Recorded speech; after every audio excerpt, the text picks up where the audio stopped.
എൻ്റെ ഏറ്റവും പുതിയ വീഡിയോയിലേക്ക് എല്ലാവർക്കും സ്വാഗതം. ഞാനുള്ളത് പറശ്ശിനിക്കടവ് പാലത്തിന് മുകളിലാണ്. 2 മാസത്തേക്ക് ഈ പാലത്തിലൂടെയുള്ള ഗതാഗതം പൂർണ്ണമായും നിരോധിച്ചിരിക്കുകയാണ്. എന്താണ് ഈ പാലത്തിൽ നടക്കുന്ന അറ്റകുറ്റപ്പണി എന്നതിനെക്കുറിച്ചാണ് ഇന്നത്തെ എൻ്റെ വീഡിയോ.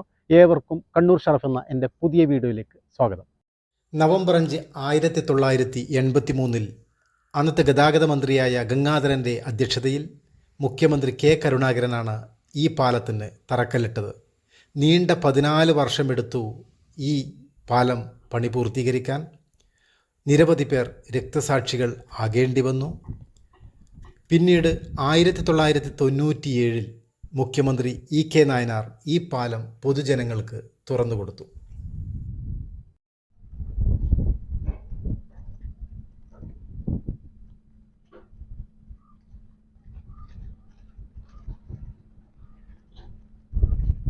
പാലം പൂർണ്ണമായും അടച്ചിട്ടിരിക്കുകയാണ്.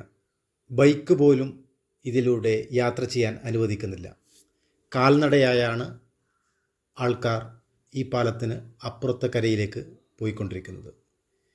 വർക്ക് നല്ല രീതിയിൽ തന്നെ മുന്നോട്ട് പോകുന്നുണ്ട്. പക്ഷേ അതിൻ്റെ ടെക്നിക്കൽ ഫീൽഡിലുള്ളവർ പറയുന്നത് സമയമെടുത്ത് മാത്രമേ ഇത്തരം വർക്കുകൾ ചെയ്യാൻ പറ്റുകയുള്ളൂ. അതുകൊണ്ടാണ് വർക്ക് സ്ലോ എന്ന് ജനങ്ങൾക്ക് തോന്നുന്നത് എന്ന്. ഇത്തരത്തിലുള്ള ബീമുകൾ ഓരോ പില്ലറിൻ്റെ ഇടയിലും ഇട്ടുകൊണ്ട് ഇതിനെ ശക്തിപ്പെടുത്തുകയാണ് ചെയ്യുന്നത്.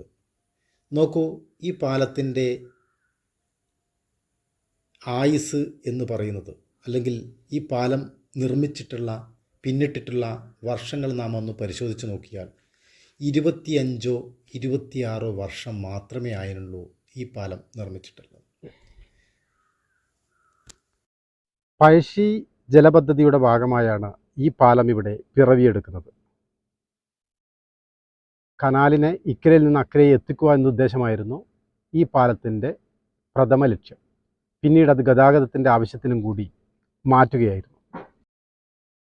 ഈ പാലത്തിൻ്റെ നിർമ്മാണം ഏറ്റെടുത്തിട്ടുള്ളത് ഊരാളിങ്കൽ കോൺക്രീറ്റ് ചെയ്ത് 81 ലക്ഷത്തിനാണ് ഇത് ഏറ്റെടുത്തിട്ടുള്ളത്. നമ്മുടെ കേരളത്തിലെ മറ്റ് പല പാലങ്ങൾ പരിശോധിച്ച് നോക്കുമ്പോൾ നൂറ്റാണ്ടുകൾ പഴക്കമുള്ള ഇരിട്ടിപ്പാലം തന്നെ നമുക്കെടുക്കാം. ഈ അടുത്ത വർഷങ്ങളിലാണ് പുതിയ പാലം അവിടെ നിർമ്മിച്ചത്.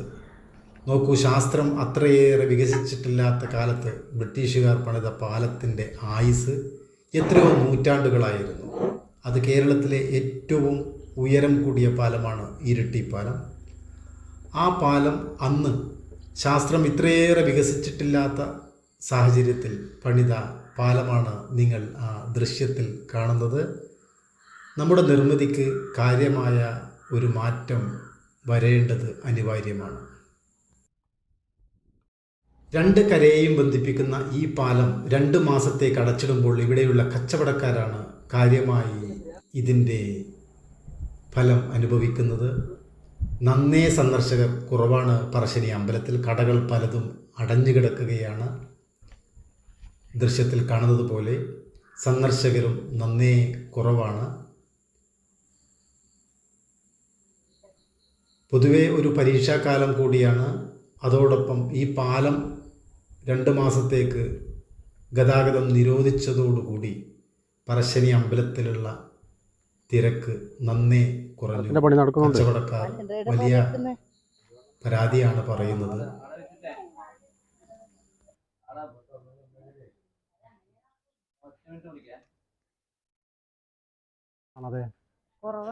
കാരണം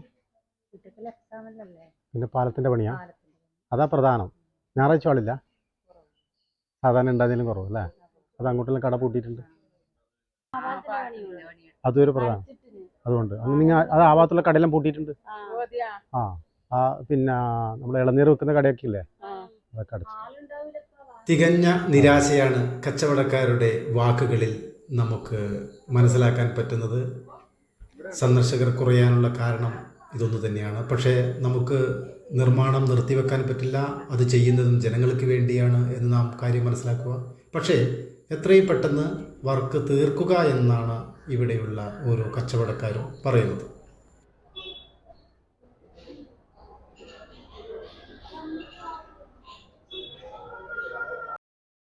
ഈ 2 മാസം കച്ചവടക്കാരുടെ ദുരിതകാലമാണ്.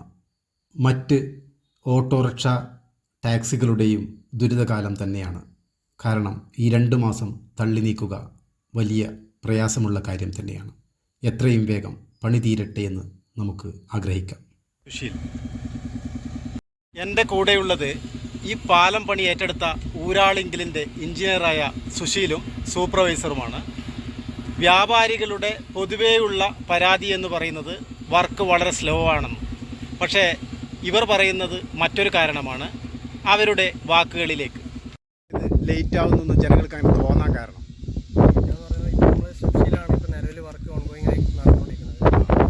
എഞ്ചിനീയർ പറയുന്നത് രാത്രി 12 മണിവരെ വെൽഡിംഗ് ജോലികൾ ചെയ്യുന്നുണ്ട്. വളരെ ശ്രദ്ധയോടുകൂടി ചെയ്യേണ്ട വെൽഡിംഗ് ജോലികളാണ്. പിന്നെ ഈ ബീം കോൺക്രീറ്റ് ചെയ്യുമ്പോൾ ഒരു ലെയർ ഒരു സൈഡ് ചെയ്ത് അത് ഉണങ്ങിയതിന് ശേഷം മറ്റൊരു ദിവസമേ മറ്റൊരു സൈഡ് നമുക്ക് ചെയ്യാൻ പറ്റുകയുള്ളൂ. അതിൻ്റെ നിർമ്മാണ രീതി അങ്ങനെയാണ്. നമുക്ക് ക്യൂറിങ്ങും മറ്റുള്ള കാര്യങ്ങളൊക്കെ കറക്റ്റ് ഫോളോ അപ്പ് ചെയ്തിട്ട് മാത്രമേ ചെയ്യാൻ പറ്റൂ. ദൃശ്യത്തിൽ കാണുന്നത് പോലെ ഒരു സൈഡ് കോൺക്രീറ്റ് കഴിഞ്ഞതിന് ശേഷം മാത്രമേ അടുത്ത ദിവസം മറ്റ് സൈഡ് നമുക്ക് ചെയ്യാൻ പറ്റുകയുള്ളൂ. അതിന് അതിൻ്റേതായ സമയമെടുക്കുമെന്നാണ് അദ്ദേഹം പറയുന്നത്. ഇതിപ്പോൾ സ്ട്രിപ്സിൽ സെറ്റ് ചെയ്തിട്ടുള്ളത്. അപ്പോൾ ഇത് ഓരോന്നും വെൽഡ് ചെയ്ത് നിൽക്കുന്നുണ്ട്. അപ്പോൾ അതുമാത്രമല്ല, ഇതിനകത്ത് 16 കമ്പിയുണ്ട്, 12 ഉണ്ട്. സ്റ്റീലും വേറെ വേറെ ടൈപ്പാണ്. പക്ഷെ ഓരോന്നും എല്ലാ സ്റ്റീലും വെൽഡ് ചെയ്തിട്ട് മാത്രമേ ചെയ്യാൻ പറ്റൂ. ഈ വാഹനങ്ങളിലും പോകുന്ന സമയത്ത് എത്ര ഭാരം കയറിയാലും ആ രീതിയിൽ താങ്ങുന്ന കപ്പാസിറ്റിയുള്ള രീതിയിലാണ് സ്റ്റീൽ ഇവിടെ യൂസ് ചെയ്തിട്ടുള്ളത്. അപ്പോൾ അതൊരു ടൈം, ഈ വെൽഡ് ചെയ്ത് ചെയ്യാനുള്ള ഒരു ടൈമാണ് നിലവിൽ ഇവിടെ എടുത്തിട്ടുള്ളത്. അതുകൊണ്ട് തന്നെ ഇത് നിങ്ങളുടെ അഭിപ്രായത്തിൽ എത്ര ദിവസം കൊണ്ട് അല്ലെങ്കിൽ ഇനി എത്ര? നമ്മളിപ്പോൾ നമ്മളെ പ്ലാൻ പ്രകാരം ജനുവരി 1 തൊട്ടിട്ട് ഇവിടെ ഒരു മാസ്റ്റിക് എന്ന് പറഞ്ഞിട്ടുണ്ട്. അപ്പോൾ മാസ്റ്റിക് ചെയ്തു പോകും. അത് ഞങ്ങളെ പ്ലാൻ പ്രകാരം ജനുവരി 1 സ്റ്റാർട്ട് ചെയ്യും. അങ്ങനെയാണെങ്കിൽ അത് പൂർത്തീകരിച്ചിട്ട് എത്ര അതിന് ശേഷം ജനുവരി ലാസ്റ്റ് ഘട്ടം തന്നെ പാലം ഓപ്പൺ ചെയ്യാൻ പറ്റും. ഇതിൻ്റെ പെയിൻറ്റിങ് ഉണ്ട്. പിന്നെ അത് ഈ ഹാൻഡ് റെയിലിലുള്ള പെയിൻറ്റിങ്, ഹാൻഡ് റെയിലിൻ്റെ ടോട്ടലുള്ള പെയിൻറ്റിങ് ഉണ്ട്. പിന്നെ BC ഉണ്ട്. BC എന്ന് പറയുന്നത് നമുക്കൊരു ദിവസം നൈറ്റ് ചെയ്യാനുള്ളതേ ഉള്ളൂ. പക്ഷെ ആ ഒരു ടൈം ഇത് രണ്ടും സ്ട്രിപ്സിലും മാസ്റ്റിക്കും കുറച്ച് ടൈമിൽ ചെയ്യേണ്ട കാര്യങ്ങളാണ്. അത് ശ്രദ്ധയിലും ടൈമിലും ചെയ്യുന്നതുകൊണ്ടാണ് ഇത്രയും ടൈം എടുക്കുന്നത്. ഇത് ആകെ എത്ര ലക്ഷത്തിൻ്റെ പ്രൊജക്റ്റാണ്? 81 ലക്ഷം. 81 ലക്ഷത്തിൻ്റെ പ്രൊജക്റ്റ്. നിങ്ങൾ 12 മണി വരെ പണിയെടുക്കുന്നത്? ഇവിടെ ലേബേഴ്സ് 12 മണി വരെ വർക്ക് ചെയ്യുന്നുണ്ട്.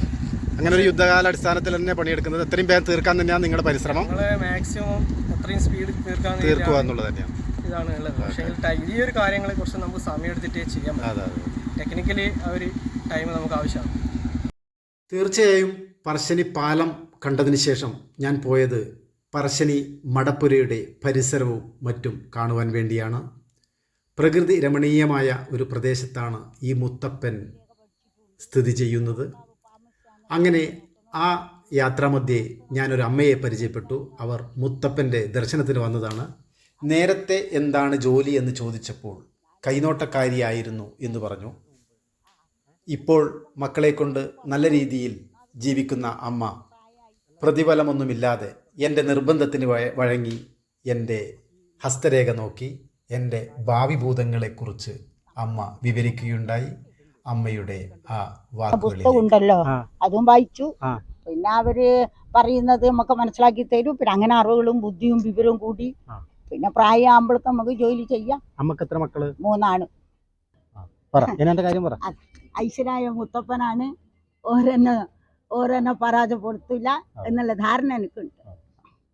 നിങ്ങളെ പേരെന്താ? എൻ്റെ പേര് ഷറഫുദ്ദീൻ എന്നാണ് എൻ്റെ പേര്.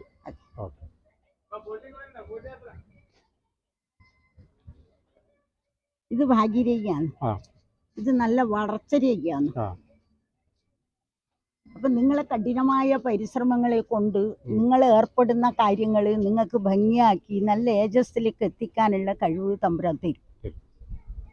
പക്ഷെ അതിലെന്ത് പ്രതിബന്ധങ്ങൾ വന്നാലും നിങ്ങൾ തോക്കില്ല. പരിശ്രമത്തിലാണ് വിജയം. അപ്പം നിങ്ങൾ നല്ല രീതിയിൽ പരിശ്രമിക്കുന്ന വ്യക്തിയാണ്. ആ പരിശ്രമമാണല്ലോ മനുഷ്യന് വിജയം. അത് നേടിയെടുക്കണല്ലോ. അത് നിങ്ങളെ കൊണ്ട് സാധിക്കും. 50 വയസ്സിന് മേൽപോട്ട് നല്ല ഉണർച്ചകൾ നിങ്ങൾക്ക് നേടി വരും. ആ രേഖയാണ് ഭാഗ്യരേഖ. ആ, ആ. ഈ ഭാഗ്യരേഖ 2 ഘട്ടമായി കാണുമ്പോൾ ഒരു സ്റ്റേറ്റ് വിടാ, ജന്മനാട് വിടാ, അന്യ രാജ്യങ്ങളായിട്ട് വരെ ജീവിക്കാം. അത് നേടിവരുന്നാ പറയുന്നത്. നിങ്ങൾക്ക് വിദ്യാഭ്യാസത്തിനും കാട്ടി ബുദ്ധിയാണ് ആ. കഴിവ്, കഴിവ്. പഠിപ്പിലല്ല. ആ. നിങ്ങൾ അല്പം പഠിച്ചെന്ന് മാത്രമേ ഉള്ളൂ. അത്രേ ഉള്ളൂ. പഠിപ്പെല്ലാം വളരെ മോശം. അതെ, പക്ഷെ വിദ്വാനാണ്. വിദ്വാനാണ്. വലിയ വലിയ വർത്താനം പറയാ. അല്ല, അങ്ങനെയല്ല. ആ.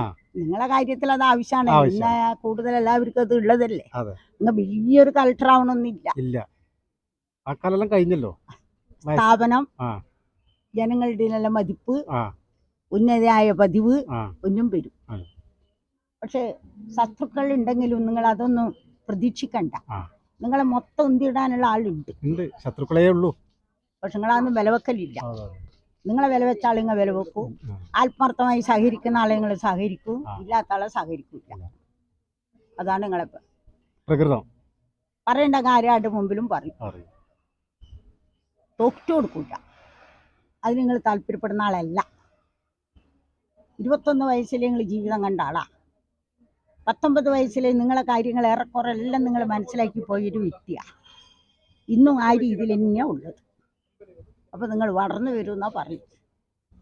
സ്ഥാപനത്തിൻ്റെയും പ്രവർത്തനത്തിൻ്റെയും ജനങ്ങൾ അംഗീകരിക്കപ്പെടുന്നാലുള്ള കൗതുകമായ കാഴ്ചപ്പാടിൽ നിന്ന് നേടേണ്ട കൈയാണ് ഇത്. ആധ്യാത്മികമാണ്. ആധ്യാത്മികം എന്ന് പറഞ്ഞാൽ ഉള്ളതിന് അധികാരം ഭരിക്കും. നിങ്ങളെ ഗ്രൂപ്പായാലും നിങ്ങൾക്ക് മതി ഉള്ളത്. പക്ഷെ ധനവാനല്ല, കോടീശ്വരനും അല്ല. നിങ്ങൾ 10 രൂപ 10 ലക്ഷം നിങ്ങളെ കീശയിൽ പോക്കറ്റിൽ വെച്ചാലും 10 രൂപക്കും നിങ്ങൾ ചിലപ്പോഴും ബുദ്ധിമുട്ടും. അതാണ് നിങ്ങളെ ജന്മം. നിങ്ങൾ 10 ലക്ഷം ഉണ്ടാവും നിങ്ങളെ ഇരിക്കാം. പക്ഷെ ചിലപ്പോഴും 10 രൂപക്കും നിങ്ങൾ ബുദ്ധിമുട്ടിയിട്ടുണ്ട്. ബസ്സിന് പൈസ കൊടുക്കാൻ പറ്റാത്തൊരവസ്ഥ ഉണ്ടായിട്ടുണ്ട്. അതാണ് നിങ്ങളുടെ കൈയുടെ ധനം. ദാരിദ്ര്യമല്ല, ഉണ്ട് എന്ന് പറഞ്ഞൊരു ധാരണയില്ല. ഇല്ല എന്ന് പറഞ്ഞിട്ട് ഇരുന്ന കാര്യം ചെയ്യില്ല. തുല്യമായ പോകും. ഈ ലെവലിൽ തന്നെ പോകും. ഈ കുളത്തിലെ വെള്ളം നിൽക്കും മാതിരി പുഴയിലെ വെള്ളം ഇങ്ങനെ ഒഴുകും, കുളത്തിലെ വെള്ളം ഒഴുകില്ല കേട്ടോ. എവിടെ നിങ്ങളെ സ്ഥലം? മാറാത്ത്. ഓ, ഇതന്നെ ഇതിൻ്റെ അക്കരെ. അതുകൊണ്ട് നിങ്ങൾ ജോലിയെല്ലാം നന്നായി വരട്ടെ കേട്ടോ. അങ്ങനെ മുത്തപ്പൻ സന്നിധിയിൽ വരുന്നവർക്കൊക്കെ ചായയും മമ്പയർ പൊങ്ങിച്ചതും അതിൽ തേങ്ങപ്പൂളും ഉണ്ടാകും. ഇതൊക്കെ പൂർണ്ണമായും സൗജന്യമാണ്. 360 ദിവസവും ഇവിടെ വരുന്ന ഭക്തർക്ക് ഇതിങ്ങനെ നൽകിക്കൊണ്ടേയിരിക്കുന്നു. ഇത് തന്നെയാണ് ഇവിടുത്തെ ഏറ്റവും വലിയ പ്രത്യേകത. രുചികരമായ ആ മമ്പയർ പൊങ്ങിച്ചതും തേങ്ങയും രുചിയോടുകൂടി ഞാൻ ആസ്വദിച്ച് കഴിച്ചു.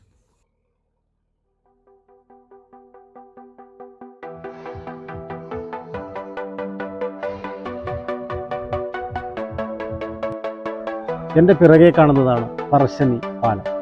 അപ്പുറത്ത് കാണുന്നത് ശ്രീ മുത്തപ്പൻ്റെ മടപ്പുര. ഈ പാലം 2 മാസത്തേക്കാണ് പൂട്ടിയിട്ടിരിക്കുന്നത്. അതുകൊണ്ട് തന്നെ ഇവിടുത്തെ സന്ദർശകരുടെ എണ്ണം വളരെ കുറവാണെന്നാണ് കച്ചവടക്കാർ പറയുന്നത്. കണ്ണൂർ ഷറഫ് എന്ന എൻ്റെ ഈ ചെറിയ വീഡിയോ ഇവിടെ ഉപസംഹരിക്കുകയാണ്. പുതിയ ഒരു വീഡിയോയുമായി വരുന്നതുവരെ എല്ലാവർക്കും നന്ദി, നമസ്കാരം. ഈ നിത്യഹരിതയം ഭൂമിയിലല്ലാതെ മാനസ സരസുകളുണ്ടോ? സ്വപ്നങ്ങളുണ്ടോ? പുഷ്പങ്ങളുണ്ടോ? വർണ്ണമരാളങ്ങളുണ്ടോ? വസുന്ധരേ വസുന്ധരേ, മതിയാകും വരെ ഇവിടെ ജീവിച്ചു മരിച്ചവരുണ്ടോ? ആഹാ ആഹാ ആഹാ ആഹാ ആഹാ. Thank you.